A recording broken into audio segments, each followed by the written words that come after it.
Money is spiritual. Who's ever told you that? Money is spiritual. Your mind is probably like, what? This doesn't make sense.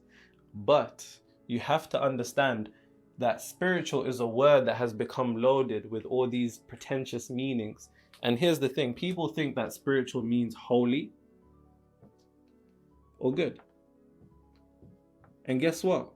Oh, and guess what? It's neither. That's not what spiritual means.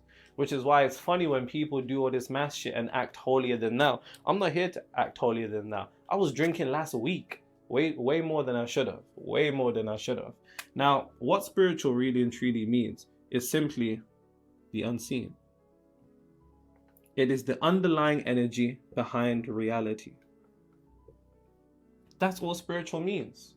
So when I say to you money is spiritual, in your head you're thinking money has something to do with being good or bad. And that's a whole bunch of programming that you've received, which you have on an unconscious level, which is actually blocking you from being able to absorb the universal flow. Because if we're going to be real, let's not play the games. If the creator, whether that's God, Allah, Jehovah, Yahweh, whatever you want to call him, or not really him, but whatever you want to call that particular form of energy, if that creator is an infinite creator, then abundance is an aspect of infinite.